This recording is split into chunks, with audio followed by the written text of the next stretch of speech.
প্রিয় দর্শক, স্বাগত জানাচ্ছি আগামীর বাংলাদেশ অনুষ্ঠানে। আশা করি আপনারা ভালো আছেন, সুস্থ আছেন। আজকে আমাদের সঙ্গে অতিথি হিসেবে রয়েছেন দুজন। একজন হলেন নীলুফার চৌধুরী মনি, সাবেক সংসদ সদস্য বিএনপি। আরেকজন রয়েছেন ফয়েজ আহমদ, প্রধান উপদেষ্টার সিনিয়র অ্যাসিস্ট্যান্ট প্রেস সেক্রেটারি। আপনাদের দুজনকেই স্বাগত। আমরা শুরুতে যাব ফয়েজ আহমদের কাছে। সরকার ঠিকঠাক চলছে না, এই ধরনের অভিমত ইদানিং বেশি শোনা যাচ্ছে, বিশেষ করে আইন শৃঙ্খলার বিষয়টি। গতকাল শুক্রবার শরীয়তপুরের সদর উপজেলায় একটি ঘটনা ঘটেছে। সেখানে ডাকাতির অভিযোগে দুজনকে পিটিয়ে মেরে ফেলা হয়েছে। পুলিশও বলছেন ডাকাতি করতে গিয়ে পালানোর সময় স্থানীয় জনতা রোশনালে পড়ে এবং পিটুনির শিকার হয়ে দুজনের মৃত্যু হয়েছে। এবং ওই ঘটনায় ডাকাত দলের ছোড়া গুলিতে আহত হয়েছেন 8 জন। আর গণপিটুনিতে ডাকাত দলের আরও 5 সদস্য আহত হয়েছেন। আর ওই 5 জনকে শরীয়তপুর সদর হাসপাতালে চিকিৎসা দেওয়া হচ্ছে। গুলিবিদ্ধ ব্যক্তিদের মধ্যে 3 জনকে ঢাকায় পাঠানো হয়েছে, এর মানে গুরুতর আহত হয়েছে। আমরা জানি জেলায় পুলিশের সংখ্যা কমে গেছে অনেক জেলাতে। আগে যে সংখ্যাটা ছিল, এমন একটি জেলা আমি নাম বলছি না, যেখানে 800 পুলিশ ছিল, এই মুহূর্তে 200 পুলিশ রয়েছে এবং এদের অনেকেই নিষ্ক্রিয়। সেনাবাহিনীকে ম্যাজিস্ট্রেসি ক্ষমতা দেওয়া হয়েছে, তারা সেটি যথাযথ প্রয়োগ করছে না বলে অভিযোগ রয়েছে। অপারেশন ডেভিল হান্টে 20 দিনে গ্রেপ্তার হয়েছে 11,900 জন। ফয়েজ আহমদ, আপনার কাছে প্রশ্ন, সব মিলিয়ে ফলাফলটা আসলে কি? প্রথম কথা, আইন শৃঙ্খলা পরিস্থিতি নিয়ে যে অপ্রীতিকর ঘটনাগুলি ঘটছে সেগুলি অস্বীকার করার কোনো জায়গা নেই। আবার একই সঙ্গে একটা গুরুত্বপূর্ণ বিষয় হচ্ছে যে এই আইন শৃঙ্খলা পরিস্থিতির অবনতি দেখানোরও একটা প্রবণতা নানান মাধ্যমে লক্ষ্য করা যাচ্ছে।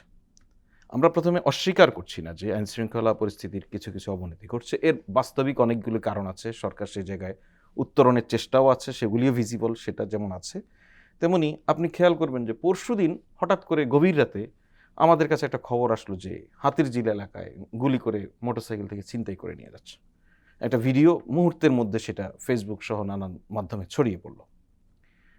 আমরা সেটা খোঁজ খবর করলাম, করে জানলাম যে সেটা একটা শুটিং, স্টেজ ছিল। তা আপনি একটা স্টেজড জিনিস এই রাতের বেলায় সোশ্যাল মিডিয়ায় ছেড়ে দেওয়ার মধ্য দিয়ে মানুষকে আতঙ্কিত করার একটা চেষ্টা। গতকাল পাবনায় একটা ডাকাতির ঘটনা ঘটেছে, একই রকম রাস্তা আটকে দিয়ে। আমরা সকাল থেকে খবর দেখলাম কি, একটা রাস্তায় গাছ ফেলে সেখানে 40টা গাড়িতে ডাকাতি হয়েছে। তার মানে আপনি বুঝতে পারছেন যে 40টা গাড়িতে যদি ডাকাতি হয় তাহলে ডাকাতের সংখ্যা কত, গাড়ির সংখ্যা কত, মানুষ কত, কি ভয়াবহ একটা ঘটনা। কিন্তু প্রকৃত অবস্থা হচ্ছে সে একটা ডাকাতির ঘটনা ঘটেছে সত্য, যেই রাস্তাটা এই ঘটনা ঘটেছে এই রাস্তায় সারাদিনও 40টা গাড়ি চলে না। রাতের বেলায় ওখানে একটা ওই বিদেশ থেকে যাত্রী ফিরছিল, ওই গাড়িতে ডাকাতি হয়েছে। আশেপাশে আরো 2-1টা গাড়ি ওই মুহূর্তে দাঁড়িয়ে গেছে, তারা ডাকাতি হয়েছে। এখন এই যে 40টা হয় নাই, 3টা হয়েছে, এটা দিয়ে আসলে জাস্টিফাই করার কোনো জায়গা নেই। কিন্তু আমি এই কথাটা এই কারণে বলছি যে কোনো কোনো ক্ষেত্রে লক্ষ্য করা যাচ্ছে যে পরিকল্পিত কিছু ঘটনার একটা আভাস মিলছে, মানুষকে পরিকল্পিতভাবে আতঙ্কে। আমি বলছি তো, আমি যেটা বলছি যে অস্বীকার করার কোনো জায়গা নেই, অস্বীকার আমরা করছি না। যদি অস্বীকার করি, যদি দায় নিতে না চাই, তাহলে আসলে এই পরিস্থিতির উত্তরণ ঘটানো যাবে না। এইটা অন্তত এই সরকারের প্রবণতা না। সরকার এই নীতিতে বিশ্বাসী নয়। সরকার অ্যাডমিট করছে যে জায়গায় আমার দুর্বলতা আছে সে জায়গায় দুর্বলতা, সেটাকে উত্তরণের কাজ করাই সরকারের কাজ। সরকার সেই কাজটা করছে। আপনি যদি খেয়াল করেন দেখবেন যে কি পরিস্থিতি ইতিমধ্যে কি ধরনের পদক্ষেপ নেওয়া হয়েছে। শহরগুলিতে পেট্রোলিং বাড়ানোর জন্য আপনি জানেন যে পুলিশ দিয়ে যাত্রা শুরু করেছিল এই সরকার, 3 সপ্তাহ কোনো থানায় পুলিশ ছিল না। তার পরবর্তীতে পুলিশ, আপনি উল্লেখ করছিলেন যে একটা জেলায় পুলিশ ছিল 800, এখন আছে 200। আমি শুধু সেটা না, আপনার সঙ্গে আমি আপনার জিনিস যোগ করি। দেখেন, একটা শহরে যখন পুলিশ তার রেগুলার কাজগুলি করে, পুলিশ তো শুধু একা সব কিছু করতে পারে না, নাগরিকদের নানান অংশ নানানভাবে পুলিশকে সহযোগিতা করে। এর মধ্যে একটা গুরুত্বপূর্ণ জিনিস হচ্ছে বিভিন্ন এলাকাভিত্তিক পুলিশের সোর্স থাকে। এই সোর্স যারা ছিল, এই টোটাল চেইনটা এখন একরকম ভেঙে পড়েছে। পুলিশকে এই জায়গাটা নতুন করে ডেভেলপ করতে হচ্ছে। তার ডেভেলপ করার যেমন একটা জরুরত রয়েছে, অপরদিকে সে কতটা ডেভেলপ করতে চাচ্ছে, আন্তরিকতাটা কতটা আছে, সেটাও একটা প্রশ্নবিদ্ধ জায়গায় এখনও আছে। সুতরাং এই যে একটা পরিস্থিতি, পুলিশের যারা ভয়াবহ অপরাধের মধ্যে জড়িয়ে পড়েছে তাদেরকে যেমন স্কিপ করার কোনো সুযোগ নেই, তেমনি যে পুলিশরা এখন দায়িত্ব পালন করছে, তারা আবার তাদের সহকর্মীরা অ্যারেস্ট হয়ে যাচ্ছে, থানা থেকে পুলিশ অ্যারেস্ট হচ্ছে, দেখছেন তো যে ভয়াবহ মানবতা বিরোধী অপরাধে জড়িত থাকা। ভাঙ্গা থানার ওসি। তো এখন এটা কি বাংলাদেশের মানুষ কখনো ভেবেছে যে থানা থেকে একজন পুলিশের ওসিকে অ্যারেস্ট হয়ে যেতে হবে, এরকম অপরাধে সে জড়িয়ে পড়বে? সেই পরিস্থিতি হয়েছে। সুতরাং এই পুলিশটাকে দিয়েই কাজ করতে হচ্ছে। সেনাবাহিনীর কথা আপনারা বলছেন, সেনাবাহিনী আসলে পুলিশের যে ভয়েরটা তৈরি হয় এটা পূরণ করতে সক্ষম না। তারপরও সেনাবাহিনী, পুলিশ, র্যাব এরা সবাই যৌথভাবে আমি এখানে একটা প্রশ্ন ওঠাই, সেটি হলো যে সেনাবাহিনী এই আইন শৃঙ্খলা বাহিনী হিসেবে না যখন রাস্তায় নামে তখন কিন্তু এক ধরনের পরিবেশ তৈরি হয় যে হ্যাঁ এরা নেমেছে, সত্য, এবং যারা অপরাধী তাদের মধ্যে আতঙ্ক তৈরি হয়, কিন্তু আমরা কিন্তু সেটা একেবারে লক্ষ্য করিনি। যে পরিমাণ প্রত্যাশা করেন সেই পরিমাণ হয়তো হচ্ছে না, এটা নানান সীমাবদ্ধতার কারণ হচ্ছে না। তবে সরকার প্রতিনিয়ত এই জায়গাটা উন্নত করার চেষ্টা করছে, প্রতিনিয়ত সরকারের আন্তরিকতায় কোনো ঘাটতি নেই, সরকার পরিশ্রম করছে এই বিষয়ে। তবে পরিস্থিতি এবং এই পরিসংখ্যানগত দিক থেকে যদি আপনি দেখেন যে এই গত এক সপ্তাহে আস্তে আস্তে পরিস্থিতির উন্নতিও হচ্ছে, কিন্তু আমরা একটা জিনিস সত্যি কথা বলতে যে আমরা একটা জিনিস মোকাবেলা করছি, আমরা নেতিবাচক যে প্রচারণা, বিশেষ করে বিভিন্ন সোশ্যাল মিডিয়া গ্রুপ, বড় বড় গ্রুপগুলি জানেন কারা মেনটেন করে, কাদের এই জায়গায় প্রচুর বিনিয়োগ, এই জায়গাগুলিতে একটা ছোট্ট ঘটনাকে মুহূর্তের মধ্যে বড় করে দেখানো, একটা নাটকের শুটিংকে সত্য ঘটনা বলে চালিয়ে দেওয়ার যে জিনিসপত্র দেখছি, এতে করে মানুষকে আতঙ্কিত করার চেষ্টা করছে। আবার মানুষের দিক থেকে আমরা ইতিবাচক যেমন দেখছি যে মানুষ নানান জায়গায় সুন্দরভাবে আইন শৃঙ্খলা বাহিনীকে সহযোগিতা করছে, কোনো কোনো জায়গায় মানুষ আইন আবার নিজের হাতেও তুলে নিচ্ছে, এমন ঘটনা দেখছি। তো এই সব মিলিয়ে আসলে এই জায়গাগুলি উদ্বেগের কিছু জায়গা আছে যে মানুষ যেন আইন নিজের হাতে তুলে না নেয়, এই বিষয়ে সরকার বারবার অনুরোধ করছে। আবার আইন শৃঙ্খলা বাহিনীর কিছু কিছু জায়গায় নিষ্ক্রিয়তা, সেগুলি নিষ্ক্রিয়তা ভেঙে সক্রিয় করার জন্য সরকার কাজ করে যাচ্ছে। আমরা আশা করি এটা দ্রুতই এই পরিস্থিতির উন্নতি ঘটবে। নীলুফার চৌধুরী মনি, আমি ফয়েজ আহমদের কাছে কিছু প্রশ্ন রেখেছিলাম, উনি কিছু জবাবও দিয়েছেন, আপনি কি বলবেন? পুলিশ নির্লিপ্ত, এটা কিন্তু একটা মেসেজ রাইট। একটা সমাজে, একটা সমাজ আপনি ধরেন যে যতগুলো পুলিশের সমস্যা হয়েছিল 5ই আগস্ট বা জুলাই অভ্যুত্থানে, পুলিশও যেখানে পেরেছে আমাদের সন্তানদেরকে মেরেছে, আমাদের সন্তানরাও যেখানে পেরেছে বা তারা প্রতিরোধ করার চেষ্টা করেছে, জনগণ মিলে তারা প্রতিরোধ করতে গিয়ে তারাও একটা সময় যখন একটা পুলিশ ভ্যানের মধ্যে লাশ তুলে আগুন ধরায় দেয়, তখন সেই পুলিশদেরকে দখল ওই সময়টা করাই যায়, কারণ নিজের জীবন বাঁচানোর জন্য, নিজের সহপাঠীর সহযোগীর জীবন বাঁচানোর জন্য এটা করা যায়। ওই টাইমটায় যেটা স্বচ্ছ ছিল, যেটা আপনার জবাবদিহিতার বাইরে ছিল, পরবর্তীতে কিন্তু সেটা তা না।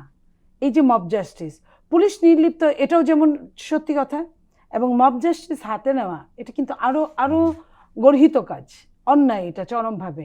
দেখেন আগস্ট মাসের পরে পরে আমরা কি দেখলাম, ঢাকা বিশ্ববিদ্যালয়ে একটা ছেলেকে খাইয়ে দাইয়ে তাকে আস্তে ধীরে মেরে ফেললো।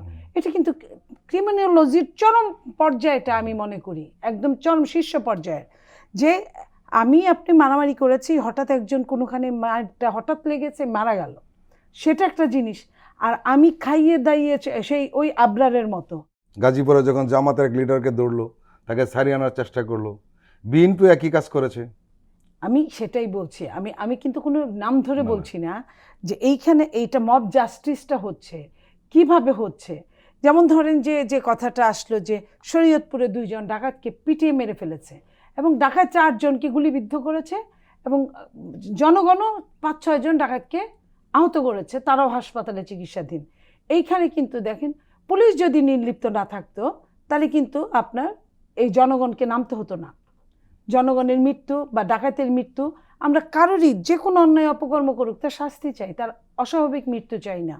তো সেই জায়গাতে আমি বলতে চাই যে সরকার এই জবাবদিহিতার ঊর্ধ্বে না, যেখানে যে কিছু হোক না কেন সরকার জবাবদিহি মধ্যে পড়ে, কারণ সরকার তো জেনে বুঝেই দায়িত্বটা নিয়েছে, সরকারকে জবরদস্তি দায়িত্ব আপনারা দিয়েছেন, তো সবাই মিলে দিয়েছে, আমরা সবাই মিলে এই জায়গাটায়।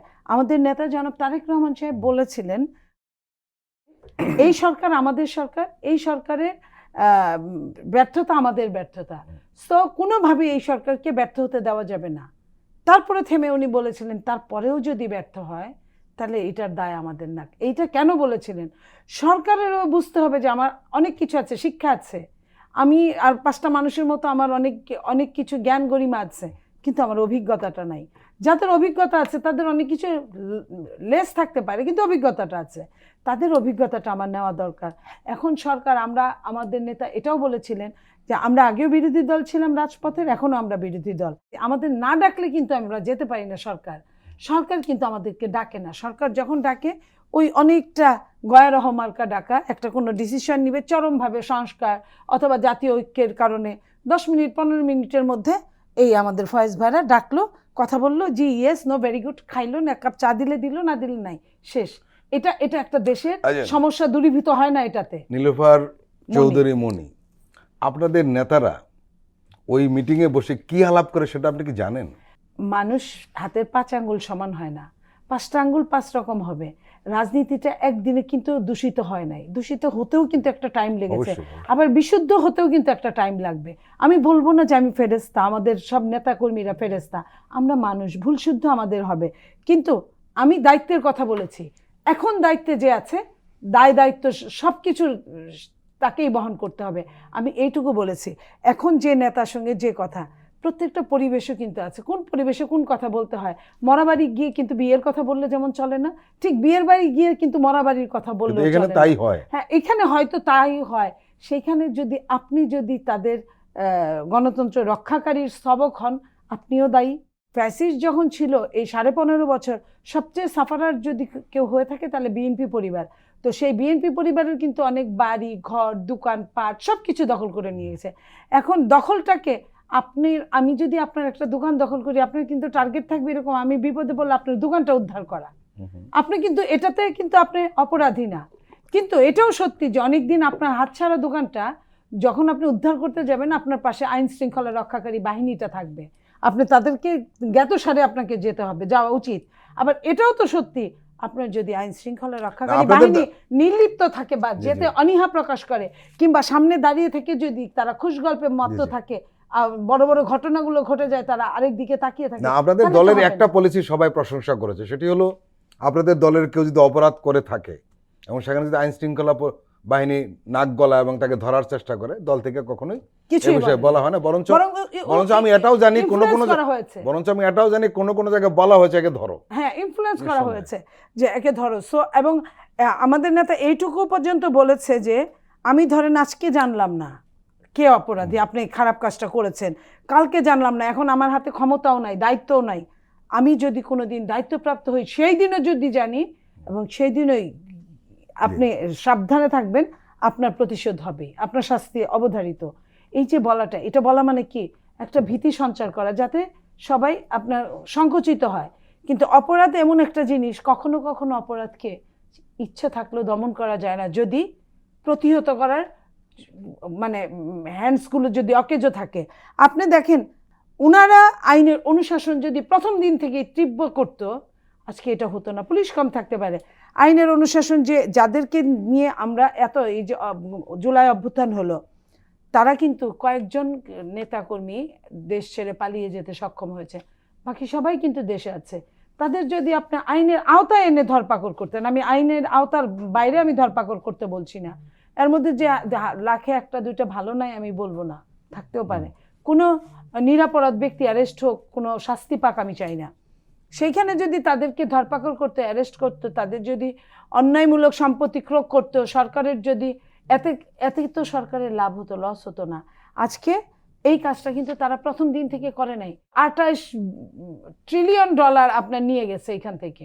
তো সেই জায়গায় এই 15.5 বছরে সেই জায়গায় আপনি যদি এদের যদি না ধরতে পারেন, এদের যদি টাকাগুলোর, আমরা এটুকুও বলছিলাম যে এই আগস্টের পরে যদি প্রধান উপদেষ্টা পুরানা টাকাগুলো যদি বদল করে ফেলতো, যেটা মোদি করেছিল প্রথমবার ক্ষমতায় আসার পরে, যদি 1000 টাকার নোট 500 টাকার নোট যদি বদল করতো, আপনার অর্ধেক আপনার এখানে মূল্যস্ফীতিটা কমে যেত।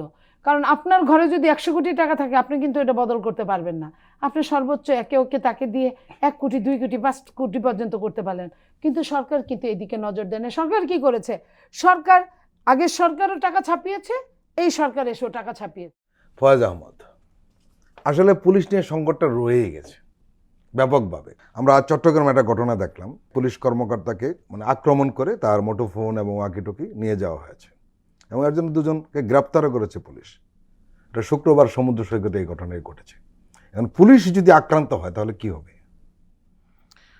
পুলিশকে প্রথমত হচ্ছে যে একটা কথা তো বলাই হচ্ছে, মানুষকে আহ্বান করা হচ্ছে, মানুষও গ্র্যাজুয়ালি রেসপন্স করছে, কিন্তু মানুষও পুলিশকে সহযোগিতা করতে শুরু করেছে। আরেকটা হচ্ছে পুলিশকে তো কি করতে হবে সেটা নিয়ে আসলে এখন আমাদের ইমিডিয়েট যে ক্রাইসিস, সেই ক্রাইসিস মোকাবেলায় তো পুলিশের চেয়ে আর সামনে কেউ নাই আসলে, যত যাই বলেন আমরা। তো সেই জায়গায় পুলিশকে একটু কনফিডেন্সে নিতে হবে। পুলিশকে কনফিডেন্সে নেওয়ার জন্য মানুষের মধ্যে যেভাবে মোটিভেশন তৈরি করা যায় সেটার যেমন চেষ্টা চলছে, পুলিশকেও বোঝানো হচ্ছে তাদের দায়িত্বের ক্ষেত্রে তারা যদি সচেতনভাবে, ন্যায়পরায়ণভাবে যদি তারা দায়িত্ব পালন করে তাহলে কিন্তু মানুষ তাদেরকে সহযোগিতা করে। এর বাইরে যদি আপনি বৃহৎভাবে বলেন পুলিশে আমাদের এই পুলিশিং ব্যবস্থার যে অবস্থা তৈরি করেছে, সেই অবস্থায় কি করা যায়, যেই উইপন্স পুলিশের হাতে তুলে দিয়েছিল যেটা থাকার কথা না, যেই অস্ত্র দিয়ে পুলিশ নির্বিচারে মানুষকে হত্যা করেছিল যেটা হওয়ার কথা ছিল না, তো এই জায়গাগুলিতে একই সঙ্গে বিচারের কাজ যেমন চলবে, পুলিশকে লং রান একটা সংস্কারের মধ্যে নিয়ে আসতে হলে যে পুলিশ যে সংস্কার সংক্রান্ত যেই কমিশন ইতিমধ্যে রিপোর্ট সাবমিট করেছে সেগুলি পলিটিক্যাল পার্টিগুলির সঙ্গে একমত হয়ে এই সংস্কারগুলি আসলে এনশিওর করতে হবে। অনেকে একটা পরামর্শ দিয়েছিলেন যে পুলিশের লোক নিয়োগ করার জন্য। লোক নিয়োগ করার ইতিমধ্যে প্রক্রিয়া শুরু হয়েছে। এদের অনেক দিন হয়ে গেল। হ্যাঁ, অনেক দিন তো আপনি 6 মাসের আপনার এই প্রোগ্রামে আমি আরেকটা বিষয়ে প্রোগ্রামে বলেছিলাম যে আয়নাঘর নিয়ে যখন কথা হচ্ছিল আপনি প্রশ্ন করেছিলেন এত দেরি কেন, তখন আমি বলছিলাম যে আপনি আরেকদিন যদি ব্যাংক নিয়ে আলাপ করেন সেদিনও একই প্রশ্ন করবেন। লাকিলি আজকে আপনি পুলিশ নিয়ে বলছেন যে অনেক দিন হয়ে গেল, সত্যিই অনেক দিন হয়ে গেল, কারণ 17 বছরের সব কিছু যে অবস্থায় রেখে গেছে সে সবচেয়ে ভালো হতো যদি প্রফেসর ইউনূসের কাছে কোনো ম্যাজিক থাকতো, উনি সেটা দেখিয়ে দিতেন আর সঙ্গে সঙ্গে বাংলাদেশ একটা সোনার স্বপ্নীল বাংলাদেশ হয়ে যেত। শেখ হাসিনা আনফর্চুনেটলি এই অবস্থাটা বাংলাদেশকে রাখেনি। সে, তার পরিবার, তার দল, তার ন্যূনতম ইউনিয়ন পরিষদ পর্যায় পর্যন্ত নেতাকর্মীরা যেভাবে লুটপাট করেছে বাংলাদেশকে, সবকটা সিস্টেমকে যেভাবে ভেঙে দিয়েছে, পুলিশ বলেন, প্রশাসন বলেন, নির্বাচন কমিশন বলেন, ডিসি অফিস, ইউনো অফিস, কোথাও কোনো কিছু স্বাভাবিকভাবে রাখেনি। সুতরাং এই সবগুলির জায়গারই যখন একটা মেরামত, ন্যূনতম চলার মতো মেরামত করে নিয়ে আসতে হবে, সেই সময় নাগরিক হিসেবে আমার কাছে মনে হয় এটা আরও আগে হওয়া উচিত ছিল, কিন্তু বাস্তবতাটা ভিন্ন। বাস্তবতাটা হলে আপনি যখন ব্যাংকের কথা বলবেন মনে হবে 6 মাস অনেক লেট, আপনি যদি আয়নাঘরের কথা বলেন 6 মাস অনেক লেট। আসলে 6 মাস অনেক লেট কিনা সেটা আমি আপনাকে এবং আপনার সঙ্গে দেশের মানুষকে বিবেচনা করার জন্য অনুরোধ করব এবং সরকারকে আরও বেশি সহযোগিতা করব। সরকার ইকোনমিটাকে একটা ইতিবাচক জায়গায় নিয়ে আসতে সক্ষম হয়েছে। আমাদের জন্য বড় চ্যালেঞ্জ হচ্ছে ল অ্যান্ড অর্ডার। এই ল অ্যান্ড অর্ডারটা ইতিবাচক জায়গায় নিয়ে আসার জন্য সর্বোচ্চ আন্তরিক, মানুষ দায়িত্বশীল হোক, আইনটা নিজের হাতে তুলে না নেক, পুলিশকে সহযোগিতা করুক। আরেকটি বিষয়, দুটো বিষয় আসলে রাজনৈতিক দলগুলো থেকে এই সরকারকে অভিযুক্ত করা হচ্ছে। একটা হলো আইন শৃঙ্খলা পরিস্থিতির বিষয়টি নিয়ে, আর হলো দ্রব্যমূল্যের চড়া দাম নিয়ে অভিযোগটা করা হয়েছে। আমরা জানি যে ব্যাংকিং খাতগুলোতে একটা তছনছ অবস্থা ছিল, সেখান থেকে সরকার ঘুরে দাঁড়িয়েছে এবং দীর্ঘদিন ধরে ডলারের দাম বাড়ছে না। এটা হলো সবচেয়ে বড়। ব্যাংকগুলো এখন সচল হয়েছে, রিজার্ভ বেড়েছে, সবগুলি পজিটিভ দিক নিঃসন্দেহে। এবং যে সংকটের মধ্যে এই পজিটিভ দিকে নিয়ে যাওয়া হয়েছে নিঃসন্দেহে সরকারের ক্রেডিট, এতে কোনো সন্দেহ নেই। কিন্তু আমরা দেখি যে নিত্য প্রয়োজনীয় দ্রব্যের দাম খুব ঝামেলা করে এবং গত মাস দেড়েক ধরে জিনিসপত্রের দামটা সহনীয়, কিন্তু একটা ঝামেলা কিন্তু রয়ে গিয়েছে। সেটি হলো আমরা দেখছি যে সয়াবিনের একটা সংকট। আপনি যদি খেয়াল করেন যে শেখ হাসিনার শেষ সময় কিন্তু আমাদের ইকোনমিক সেক্টর নিয়ে প্রচুর আলাপ আলোচনা হচ্ছিল। তো সে সময় ধারণা করা হচ্ছিল আমাদের ইকোনমি যে দুরবস্থায় আছে। সরকার দায়িত্ব গ্রহণের পরপরই একটা শ্বেতপত্র প্রণয়ন কমিটি গঠন করেছিল, বেসিক্যালি ঠিক কোন জায়গা থেকে যাত্রাটা শুরু করেছে সেটা জানার জন্য। তারপরে চিত্রটা যেটা বেরিয়ে আসতো সেটা হচ্ছে ধারণার চেয়েও বেশি খারাপ। তারপরেও ওই পরিস্থিতির মধ্যে দাঁড়িয়েও ব্যাংকগুলিকে বিলুপ্ত না হয়ে যাওয়া, মানুষের আস্থা ফেরানো, ইকোনমিক একটা ইতিবাচক ধারায় নিয়ে আসা, সেই জায়গাটা সরকার চেষ্টা করেছে এবং মোটামুটি সাফল্য পেয়েছে। সেটা আপনি উল্লেখ করেছেন। আরেকটা দ্রব্যমূল্য নিয়ে আপনি কথা বলেছেন যে আপনি 1.5 মাস ধরে এক ধরনের একটা স্থিতিশীল অবস্থায় আছে আপনি বলছেন। দেখেন, আমি আপনাকে এখানে তেলের বিষয়টা আপনি সবচেয়ে বেশি গুরুত্ব দিয়ে বলেছেন যে এটা সরকার খুব ভালোভাবেই অবগত আছে এবং আমি আপনাকে এই প্রোগ্রামে নিশ্চিত করছি যে আজকে যেহেতু রমজানটা শুরু হলো, তো এই রমজানের প্রথম সপ্তাহের মধ্যেই তেলের কোনো সংকট আমাদের বাজারে থাকবে না, কোনো ধরনের থাকবে না। ইতিমধ্যে বন্দরে 14 কোটি লিটার তেল এসেছে, চট্টগ্রাম বন্দরে আছে। এটা খুব 2-1 দিনের মধ্যে আমাদের টোটাল মার্কেটে এটা ঢুকে যাবে। সো তেলের সংকটটা দুইভাবে হয়। একটা হচ্ছে সত্যিকার অর্থেই সংকট থাকা, আরেকটা হচ্ছে কৃত্রিম সংকট তৈরি করা। কিছু কিছু জায়গায় আমরা খবর পেয়েছি কৃত্রিম সংকট তৈরি করা হয়েছে। দোকানি বলেছে তেল নেই, গোডাউনে রেট দিয়ে দেখা গেল 200 লিটার 300 লিটার তেল বেরিয়ে আসছে। তো এই জায়গাগুলিতে সরকার এই রেটগুলি, এই অভিযানগুলি চালাচ্ছে। যেমন আরেকটা হচ্ছে যেই মার্কেটে যে ওভারঅল সংকটটা, সেই সংকটটা দূর করার জন্য যে আমদানিটা করতে হয়, সেই আমদানিটা ইতিমধ্যে হয়ে গেছে। সুতরাং তেলের সংকটটা আপনার কেটে যাবে, এটা কোনো অসুবিধা হবে না। এখানে আরেকটা যেটা বোতলজাত তেল নিয়ে অনেক কথা হয়, আপনি খেয়াল করবেন যে বোতলজাত তেলের চেয়ে খোলা তেলের দামটা আসলে বেশি। এর ফলে এই জায়গাটা একটা সংকট তৈরি হয়। খোলা তেল আবার আমাদের নগর জীবনে বা আমাদের মানুষের এখন বোতলেই একটু স্বাচ্ছন্দ্য বোধ করে, এই জন্য একটা সংকটের আমরা দেখি আর কি।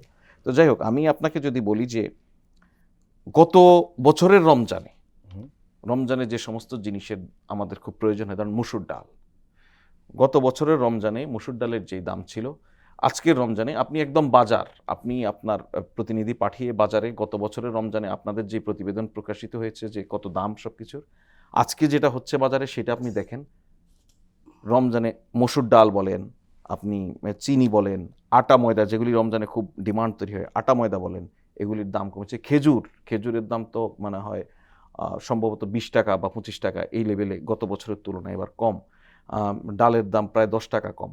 আমাদের একটা স্বস্তির বিষয় হচ্ছে রমজানে যে জিনিসগুলি, যেমন ছোলা, এটার দাম 10 টাকা কম মিনিমাম গত বছরের রমজানের তুলনায়, ইনফ্যাক্ট গত মাসের তুলনায়ও 5 টাকা কম। তো সুতরাং আমাদের রমজানে যেই জিনিসগুলির সবচেয়ে বেশি ডিমান্ড তৈরি হয়, সেই জিনিসগুলি, এই তেলের বিষয়টা এখনও স্টেবল হয়নি। এই সপ্তাহেই আপনি নিশ্চিত থাকেন এটা পুরোপুরি স্বাভাবিক হয়ে যাবে আমাদের মার্কেট। আর অন্যান্য সকল প্রোডাক্ট, সেগুলি হচ্ছে একদম বাজারে আপনি ঘুরে দেখতে পারেন, গত রমজানে যা ছিল এই প্রত্যেকটা জিনিসের দাম কমেছে। গত বছরের তুলনায় এই বছর কোনো প্রোডাক্টের দাম 3, 4, 5 টাকা থেকে 10 টাকাও বাড়ে। এটা ওভারঅল ইনফ্লেশন হিসেব করে দেখবেন যে স্বাভাবিক। এরপরেও কিন্তু আপনি ধরেন এই যে সাপ্লাই চেইনটা, এটা স্বাভাবিক রাখতে সক্ষম হওয়ার ফলে কিন্তু গত জানুয়ারিতে যে জিনিস ছিল চালের দাম, সেই জায়গা থেকে নড়চড় হয়নি। এটা কিন্তু একটা সম্ভাবনা ছিল চালের দাম বেড়ে যেতে পারে। তারপর আপনি প্যাকেট যেই আটার দাম, এগুলি বা ময়দা, এগুলি প্রত্যেকটা 5 টাকা করে গত রমজানের তুলনায় কম। এখন এই যে কম হওয়া মার্কেটে, এগুলি আসলে একটা রাজনৈতিক সরকার থাকলে সুবিধা হয় কি, রাজনৈতিক সরকার এগুলি নিয়ে অনেক বয়ান তৈরি করতে পারে যে আমরা এই কমিয়েছি, ওই কমিয়েছি, আমরা এই উন্নয়ন করেছি, আমাদেরকে ভোট দিন। তো আমাদের এই সরকারের যেহেতু আসলে ভোট করার কোনো নিয়ত নাই, এই প্রচার নিয়ে আমাদের খুব মাথা ব্যথা নাই। আমাদের মূল মাথা ব্যথা হচ্ছে মানুষ যেন একটা স্বস্তির মধ্যে থাকতে পারে। মানুষকে আমি স্বস্তি এনে দিয়েছি, এখন আমি নির্বাচনে দাঁড়াবো, আমাকে ভোট দিয়ে দিবেন, এই টেনশন যেহেতু এই সরকারের নাই, এই জন্য আমি বলছি যে আমরা কিন্তু এটা 1 সপ্তাহ আগে থেকেই জানি মার্কেটের রেগুলার মনিটরিংয়ের ভিত্তিতে কি অবস্থা মার্কেটে, 1 মাস আগের তুলনায় কম, গত রমজানের তুলনায় কম। এগুলি নিয়ে বড় করে ফলাও করার মতো ঘটনার মধ্যে আমরা নাই। ঠিক আছে প্রিয় দর্শক, আমরা এখন একটু বিরতি নিচ্ছি, আপনারা আমাদের সঙ্গেই থাকুন।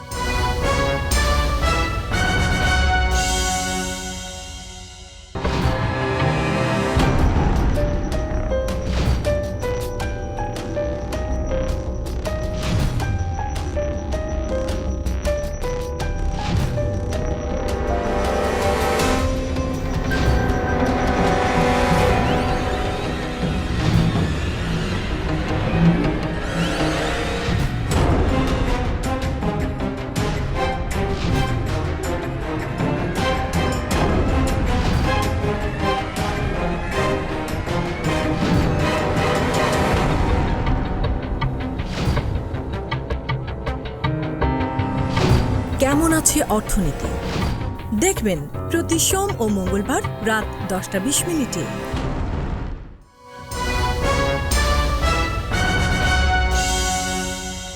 প্রিয় দর্শক, আবারও স্বাগত আগামীর বাংলাদেশ অনুষ্ঠানে। আজকে আমাদের সঙ্গে আলোচনায় রয়েছেন নীলুফার চৌধুরী মণি এবং ফয়েজ আহমদ।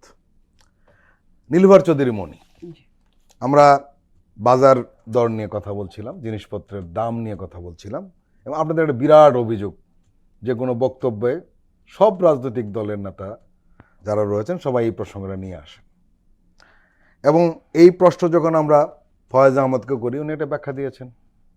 সব ব্যাখ্যার সঙ্গে আমরা একমত তা নই, ওনার ব্যাখ্যার কিন্তু একটি দিক রয়েছে। অতীতে রাজনৈতিক দলের সরকাররা যে ধরনের ব্যাখ্যা দিত, ফয়েজ আহমদের ব্যাখ্যা আমরা সেই সুরটাও শুনতে পাচ্ছি।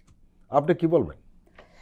দেখেন উনি যে কথাগুলো বলছেন, আমরা সবাই কিন্তু গ্রাম থেকে আসছি, আমাদের নারীটা ওই জায়গায়, হ্যাঁ, সারা জীবন শুনে এসেছি খোলা তেলের দাম কম, বোতল জাতের দাম বেশি। এটাই স্বাভাবিক, কারণ খোলা তেলটাকেই যদি আমি টিনের তেলটাকে বোতলে ভরি, বোতলটার দাম আছে, বোতলে প্যাকিং করার দাম আছে, বোতলে ফাইল লাগানোর দাম আছে, এগুলার দাম আছে। এখন শুনি খোলা তেলের দাম বেশি, বোতলের দাম কম। আপনি কি করলেন? বাণিজ্যকে দেখার জন্য, সিন্ডিকেট ভাঙার জন্য আপনি বাণিজ্যের সঙ্গে জড়িত একজনকে বাণিজ্য দিয়ে দিলেন, উপদেষ্টা বানালেন। উনি আসার পরে কি হলো? তেলের বোতল নাই, বাজার উধাও হয়ে গেল 2-4 দিন পরে। এবং উনি কাকে নিয়ে আসছেন? আপনি কিন্তু পতিত সরকারের লোকরে আনছেন। শুধু তাই আনেন নাই, পতিত সরকারের মামলা খাওয়া লোক। একটা মামলায় সে আসামি, তার ভাই এমপি ছিল, সেও আসামি। আপনি কি করলেন? দেশের এত আমাদের অবস্থা খারাপ যে আমরা আর কোনো লোক নাই পতিত সরকার ছাড়া, আপনি তাকেই আনলেন। কি বলে আনলেন? সিন্ডিকেট ভাঙবেন। উনি কিন্তু সিন্ডিকেট মেম্বার, প্রথম সারির। আনলেন, বেশ ভালো কথা। আমরা ভাবলাম যে কুইনাইনে হয়তো জ্বর ছাড়াবে। তা এখন আপনি কি করলেন? দেখা গেল কি কুইনাইনের জ্বর ধরেছে। পরের দিন 8 টাকা যেই মাত্র বাড়ালো, বোতলগুলো কিন্তু আবার শুভাবর্ধন করতে থাকলো। ওইখান থেকেও আপনার কিন্তু শিক্ষা হলো না। আপনি আবার কি করলেন? আপনি 1.5 কোটি ব্যারেল সম্ভবত বেশি তেল আনলেন রোজার জন্য। আমি ধন্যবাদ দিলাম আপনাকে। তা আবার আপনার বোতল উধাও হওয়ার কারণটা কি? আমি আবারও বলছি, সরকার কিন্তু এই তথ্যপাত্র বেড়াজাল এড়াতে পারে না, সরকারকেই জবাব দিতে হবে। আর উনি বললেন সব কিছুর দাম কমেছে। চালের একটা মানুষের ভাই, আজকে আমি বেগুন কিনেছি, বেগুনের দাম জিজ্ঞেস করেছি 80 টাকা কেজি। গত 2 দিন আগে বেগুনের দাম ছিল 30 টাকা কেজি। এখন কিন্তু গ্রামে এই সময়টায়, এই ফাল্গুন চৈত্র মাসে আপনার ফুলকপি, পাতাকপি, বেগুন, টমেটো গরুতেও খায় না। না না, এটা শেষ দিকে, এখন গরুতেও খায় না এখন। সেই জায়গায় যদি আপনি 80 টাকা কেজি হয়, বাংলাদেশে যত লোক বাস করে তার 5 ভাগের 1 ভাগ বা 4 ভাগের 1 ভাগ লোক ঢাকায় বাস করে। আমি ঢাকার কথা বলছি। সেইখানে যদি 80 টাকা কেজি হয় বেগুন, এবং সব সবজির দাম এরকম, একটা পরিবারে যদি 1 কেজি বেগুন যদি 2 দিন 3 দিন যায়, তাহলে ওই 3 দিনে চাল লাগে আপনার মিনিমাম 3 কেজি বা 4 কেজি বা 5 কেজি। তো 5 কেজি চালে যদি 5-10 50 টাকা, 10 টাকা করে বেশি দিতে হয়, বেগুনে কিন্তু আপনি দিলেন আপনার 10-20 টাকা আপনার ডেইলি লাগলো। ওখানে আপনার চালের দামে কতটা গেল গিয়া। ওনারা কি ওই জিনিসটা বুঝে যে জনগণের ক্রয় ক্ষমতা বাড়ে নাই? তা জনগণের এই বাজারে যে আপনার এই ক্ষমতাটা জনগণ কোথায় পাবে? সে প্রতিদিন তার নির্ধারিত খাদ্যের চেয়ে সে কমাচ্ছে। যেখানে তার 2 কেজি লাগতো সেখানে 1.5 কেজি করছে, যেখানে 1 কেজি লাগতো সেখানে 1/2 কেজি করছে। এইভাবে মানুষ অপুষ্টি থেকে অপুষ্টিতর অবস্থার মধ্যে ঢুকে গেছে। আমাদের মেন সাজেশনটা হলো আপনি সিন্ডিকেট ভেঙে দেন। আপনি তো কোনো দলীয় সরকার না, আপনি যা পারেন আমি তা পারি না। সিন্ডিকেট ভেঙে দেন। এই প্রসঙ্গে সিন্ডিকেটটা ভাঙতে পারছেন না কেন? নীলুফার চৌধুরী মনি, সব খবরের দুটো দিক থাকে।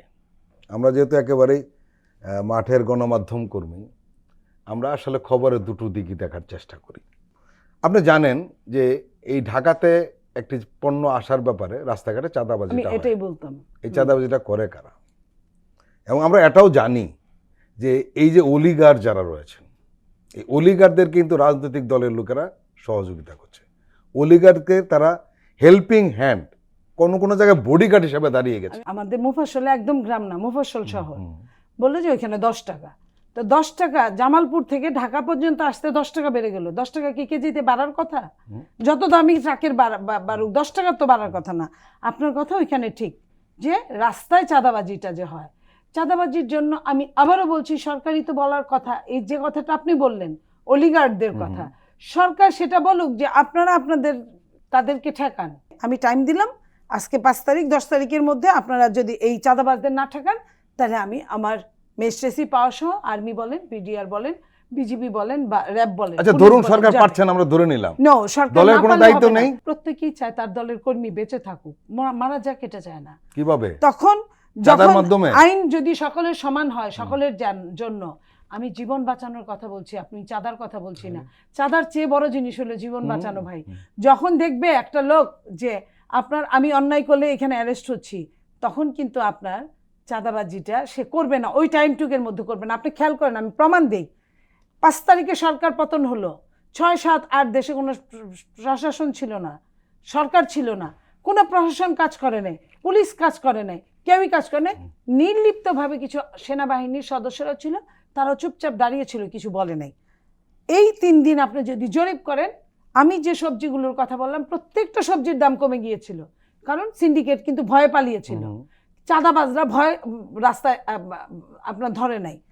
এই কারণে তখন কিন্তু গাড়ি ঘোড়াও কম আসছে, তারপরেও কিন্তু দাম সব কিছুর সহনীয় দাম ছিল। সহনীয় ছিল। মানে 30 টাকা কেজিতে 20 টাকা 25 টাকা এই- 30 টাকা কমে গিয়েছিল। এই চাঁদাবাজ তাহলে কারা? আপনি মনে করেন আমাদের একটু সরকার, বলবেন, আমি এই বলি চাঁদাবাজ কারা? সরকার না থাকলে যদি এটা হয়, তাহলে সরকারের কাজটা কি? চাঁদাবাজ কারা এটা বের করার দায়িত্ব সরকারের, আমারও না, কিন্তু আমরা তো আপনারও না। জানি কারা, আপনি আপনিও জানলে জানেন। আপনিও জানেন। আপনি মুখ দিয়ে জানলে হবে না, কার্যকারণ আপনার প্রমাণ সহ প্রমাণ সহ আছে। দাঁড় করাতে হবে। তাহলে সরকার রাজনৈতিক কেন- দলের নেতাদের আপনি সবার সরকার গাড়ির কেন- মডেল পাল্টে গেছে। এই বাজার আজকে কিন্তু থেকে আমার, আপনি আপনার দেখেছেন না, দরকার। নিউজ দেখেছেন না? আমি দেখেছি, এটা বিচ্ছিন্ন তাহলে? ঘটনা। এটা না, না, না, সারা বিচ্ছিন্ন বাংলাদেশের ঘটনা না। না। এই চাঁদাবাজির আপনাকে- ঘটনাটা বিচ্ছিন্ন ঘটনা, আপনি আমার চেয়ে বেশি জানেন। কেন আমি- জানেন? আমি আপনি একটা আপনাকে রাজনৈতিক অস্বীকার দলের করছি সক্রিয়, না। আমি সব আপনাকে- রাজনৈতিক দল, আমি একক আমি কোনো রাজনৈতিক দল বলছি আপনাকে না। বলছি, আইন শৃঙ্খলা রক্ষাকারী বাহিনী, জি। তাকে রক্ষাকারী বাহিনী, তাকে রক্ষাকারী বাহিনীর মালিককে সরকার। রাইট। সো আমি চাঁদাবাজি করব, আমি অন্যায়কারী, আমি দুষ্ট লোক, আমাকে শিষ্টের দমন দিয়ে আপনাকে সোজা করতে হবে। এটার সঙ্গে আপনি আপনার কেন একমত আমি। করেন না? আপনি কেন পারেন না? আপনার কথা রেশ ধরে আমি ফয়েজ আহমদকে একটা প্রশ্ন করতে চাই। নীলুফার চৌধুরী মনি একটি প্রশ্ন উঠিয়েছেন, খুব গুরুতর। সেটি হলো, চাঁদাবাজি যেই করুক না কেন, তাকে সরকার ধরছে না কেন, এবং অলিগারদের সহযোগী কে ওকে, আমরা কম বেশি জানি। এই বিষয়ে যাওয়ার আগে আমি একটু দ্রব্যমূল্য সম্পর্কে আমার বক্তব্যে একটু কারেকশন আছে। হ্যাঁ, আমি যেটা দেখলাম যে চালের দাম 6 থেকে 8 টাকা পর্যন্ত গত বছর রমজানের তুলনায় বেড়েছে, এবং আরেকটা জিনিস তেল, সয়াবিন তেল, এই দুইটার দামই বেড়েছে। জি। এর বাইরে সবগুলো জিনিস কোনোটা 10 থেকে 25 টাকা পর্যন্ত কমেছে, সেটা পরিষ্কার করা দরকার। আর এই তেল নিয়ে বা যেসব নিয়ে হয়, আমাদের মার্কেটে অনেক সময় একটা প্যানিক ক্রিয়েট হয়। আরেকটা হচ্ছে, আপনি চাঁদাবাজির বিষয়ে জি। বলছেন, সরকারের অনেক দায়িত্ব, অবশ্যই দায়িত্ব। তো আমরা যারা চাঁদাবাজি করছে তাদেরকে অনুরোধ করবো, আপনারা যারা চাঁদাবাজিদেরকে প্রশ্রয় দিচ্ছেন কোনো না কোনো ফর্মে, কোনো না কোনো কারণে, এই কাজটা করবেন না। কিন্তু কথা হচ্ছে, এই যে বাস্তবতাটা, সহনশীল অবস্থা মনে করা, চাঁদাবাজরা তারাও পেট আছে, পেটের দায়ে চাঁদাবাজি করে, এই ধরনের মনোভাব পোষণ করা, বা চাঁদাবাজদেরকে সরে যেতে হবে এটা বলা পর্যন্ত অপেক্ষা করা, এই জায়গাগুলি থেকে আমাদেরকে বের হইতে হবে। আমরা যদি মনে করি দীর্ঘদিন আমরা পারি নাই, এখন সুযোগ পাচ্ছি, করে নেই, এটা আমি পরিষ্কার বলবো, এটা জুলাই আগস্টের যে অভ্যুত্থান, সে অভ্যুত্থানের যে আমাদের তাজা রক্তের সঙ্গে বেইমানি, সেটা যেই করে থাকুক, আপার দল করে থাকুক, আর বৈষম্য বিরোধী ছাত্র আন্দোলনের যারা, তারা যদি কেউ করে থাকে, তারাও এটা রক্তের সঙ্গে বেইমানি করছে। জামাত করে থাকুক, এবি পার্টি করে থাকুক, গণতন্ত্র মঞ্চ করে, যেই করে থাকুক, এই অভিযোগগুলি যেহেতু আপার দলের অনেক বড় দল, তা যে কোনো সোসাইটিতে যে কোনো অভিযোগ আসলে ওনার দলের বিরুদ্ধে বেশি আসবে, এটাই স্বাভাবিক, তার লোক বেশি। সুতরাং আবার এই দল যে দৃষ্টান্ত তৈরি করেছে, শুধুমাত্র বহিষ্কার না, থানায় গিয়ে নিজ দলের কর্মীর বিরুদ্ধে মামলা করেছে, সেটাও দেখেছে। তারপরও ওনার দলকে কোনো কোনো ক্ষেত্রে হিমশিম খেতে দেখা যাচ্ছে। ওনার হাতে তো এখন সব অথরিটি নাই, যেটা বলছেন যে খুবই ন্যায্য। ওনার হাতে তো পুলিশ নাই যে পুলিশ দিয়ে উনি ধরিয়ে দিতে পারবে। তারপরে ওনারা যেটা করছেন, ওনাদের দলের পরিচয় ব্যবহার করে যে সমস্ত লোকেরা চাঁদাবাজি করছেন, তাদের বিরুদ্ধে এদের অনেকের অনেক ক্ষেত্রে দেখা যায় দলীয় পদ পরিচয় আছে, সেক্ষেত্রে ওনারা দলীয় ব্যবস্থা নিচ্ছেন। ওনাদের এই আন্তরিকতা আসলে প্রশংসাযোগ্য। অনুরোধ করব এইটা ওনারা জারি রাখুক, এই সড়কে চাঁদাবাজিটা পুরোপুরি বন্ধ হোক। এই ক্ষেত্রে যদি আপনি মনে থাকে, আপনাদের প্রধান উপদেষ্টা তার জাতির উদ্দেশ্যে দেওয়া সর্বশেষ যে বক্তব্য আপনার ডিসেম্বরে যেটা দিয়েছেন, ওখানে উনি একটা বিষয় বলেছেন, এই চাঁদাবাজিটা আমরা এখনো আশানুরূপভাবে নিয়ন্ত্রণে আনতে পারিনি, এটা উনি স্বীকার করেছেন। সুতরাং আমাদের এটা স্বীকার করতে কোনো অসুবিধা নেই। চাঁদাবাজি সড়কে, মহাসড়কে, বাজারে, টেম্পো স্ট্যান্ডে, হাটে ঘাটে চাঁদাবাজি নিয়ন্ত্রণের সবচেয়ে বড় সহায়ক শক্তি হচ্ছে পলিটিক্যাল পার্টিগুলি। আর সবচেয়ে পলিটিক্যাল পার্টিগুলির মধ্যে সবচেয়ে বড় দৃষ্টান্ত স্থাপন করতে হবে বিএনপিকে। মানুষ বিশ্বাস করে যে বিএনপি আগামীর বাংলাদেশের মূল নেতৃত্বে থাকবে।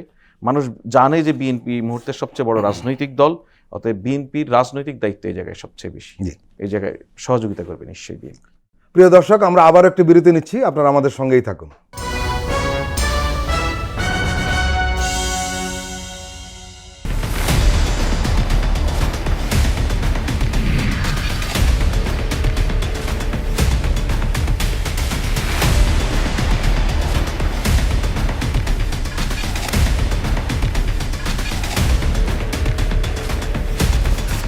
নিপীড়নের স্মৃতি। প্রযোজনা মোহাম্মদ হাসান রিয়াদ ও গোলাম মোর্শেদ। দেখবেন প্রতি শুক্র ও শনিবার সন্ধ্যা 7টায়।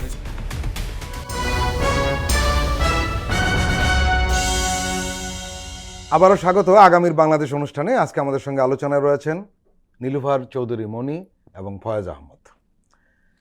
নীলুফার চৌধুরী মণি, নির্বাচনে শক্ত প্রতিদ্বন্দ্বিতার আভাস লক্ষ্য করা যাচ্ছে এবং বিএনপি স্বাভাবিক কারণে তার কৌশল সাজাচ্ছে। বিশেষ করে আপনাদের যে বর্ধিত সভা হলো দীর্ঘদিন পর, আপনি সবাই ছিলেন, আপনি অনেকের বক্তব্য শুনেছেন। আমরা জেনেছি যে 106 জন নেতা তৃণমূল পর্যায় থেকে বক্তব্য রেখেছেন। আপনাদের মধ্যে 3টা জিনিস সামনে এসছে, মিডিয়াও সেই খবরটা এসছে। সেটি হলো যে 3টা বার্তা দেওয়া আছে: দলীয় ঐক্য ধরে রাখা, দখল, চাঁদাবাজি সহ সামাজিক অপরাধ থেকে বিরত থাকার কথা বলা হয়েছে। আর তৃতীয়ত, দলীয় ঐক্য ধরে রাখার ব্যাপারে আপনাদের নিঃসন্দেহে সুনাম রয়েছে। গত 16 বছরে বা 15 বছরে আওয়ামী লীগ যেটা করার চেষ্টা করেছে, আমরা মিডিয়া কর্মী হিসাবে তাদের অনেক নেতার সঙ্গে আলাপ হতো, তারা বলতো আমরা সব জায়গায় সাকসেসফুল হয়েছে, একটা কাজ করতে পারিনি, সেগুলো বিএনপিকে ভাঙতে পারিনি। এটা আপনাদের নিঃসন্দেহে একটা বড় শক্তি। এবং নেতাকর্মীদের দখল, চাঁদাবাজি সহ অপরাধ থেকে বিরত থাকতে বলা হয়েছে, অনেকদিন ধরে বলা হচ্ছে, কিন্তু ফয়েজ আহমদ বলেন বড় দল আপনারা কুলোতে পাচ্ছেন, এটা হলো বাস্তবতা, অনেকেই করছে। আর সম্ভাব্য প্রতিপক্ষের বিষয়ে সতর্কতাটা একটা বিষয় আমরা লক্ষ্য করছি। এই সরকার যখন ক্ষমতা আসলো তখন একটি দল ভাবলো যে দে আর পার্ট অফ গভর্নমেন্ট, আরেকটি দল ভাবলো যে এই ক্ষমতার কাছাকাছি চলে এসেছি। আপনি কি বলবেন? যারা ভেবেছে যে দে আর পার্ট অফ গভর্নমেন্ট, তারা নিজেরাও যেমন বোকার রাজ্যে বসবাস করছে, কিছু দখলদারিত্ব করতে পারছে, সরকারের মধ্যে কিছু ভাগ বসাতে পারছে, সরকারে কিছু তাদের নিজস্ব ছেলেমেয়েরা আছে যারা বিসিএস ক্যাডার বা প্রত্যেক সেক্টরেই আছে, তাদের ভালো ভালো পজিশনে দিয়েছে। যেমন ধরেন আমি যদি আমার দলের কথা বলি, বিএনপি অনেকদিন রাষ্ট্র পরিচালনার সাথে যুক্ত ছিল এবং বিএনপির সময় অনেকেই বিসিএস ক্যাডার হয়েছে, অনেকেই। আওয়ামী লীগ চাইলেও 15 বছরে একদম চরমভাবে ফেলে দিতে পারে না, অনেককে বাধ্যতামূলক অবসর নিয়েছে, অনেককে ওএসডি করে রেখেছে বছরের পর বছর, তারপরে একবারে ফেলে দিতে পারে না। এই মানুষগুলোকে আপনি কি করবেন যারা 15.5 বছর কিছুই পায় নাই? তাদেরকে দিতে হয়, এটা অটোর মধ্যে পড়ে গেছে। এটাই কিন্তু বিএনপি করতে হয় নাই, এটা অটোতে পড়ে গেছে। এখন এদের মধ্যেও কিছু কিছু আছে যে আপনার আনপ্যারালাল, তাদেরকে আপনি নিতেই হবে। কিংবা আপনি যারা দে আর পার্ট অফ গভর্নমেন্ট যারা মনে করেছিল, তারা আবার আপনার এমন হয়েছে যে ওইখানে তাদের যোগ্য কেউ নাই, সেইখানে তখন দিতে বাধ্য। আপনারা 31 দফা সংস্কারের প্রস্তাব দিয়েছেন। যখন সংস্কারের প্রসঙ্গ আসে তখন আপনারা 31 দফা সংস্কারের বিষয়টি খুব সামনে নিয়ে আসেন এবং জোরালোভাবে বলেন। কিন্তু আপনি কি নিশ্চয়ই জানেন এই 31 দফা সংস্কারে রাজনৈতিক দলগুলোর সংস্কারের ব্যাপারে কোনো কথা নেই। এখন সেটা নিয়ে আপনি যদি চুলচারা বিশ্লেষণ করতেন তাহলে হয়তো কি সময়টা বাঁচত। এখানে অনেক দল মিলে কিন্তু করেছে, শুধু বিএনপি করেছে তা না, এটা তো একটা গবেষণা হয়েছে, সেই গবেষণার সঙ্গে আপনার গবেষণাটাও যোগ হতো, তাতে কিন্তু ভালো বই মন্দ হতো না। কিন্তু আমাদের দেশের কালচারই তো এটা নাই, এই বেড কালচার যে আমি যখন পাওয়ারে থাকবো আমি যা বলবো ওইটাই ঠিক, অন্যদেরটা নিব না, অন্যদেরটা নেওয়ার মধ্যেই যে গণতন্ত্র নিহিত এটা আমরা বুঝতে চাই না। আরেকটি বিষয়, বিএনপি বলুন, জামাত বলুন বা অন্যান্য রাজনৈতিক দল বলুন, আমরা লক্ষ্য করছি সেখানে দেশের চেয়ে দল বড় এবং দলের চেয়ে নেতা বড়।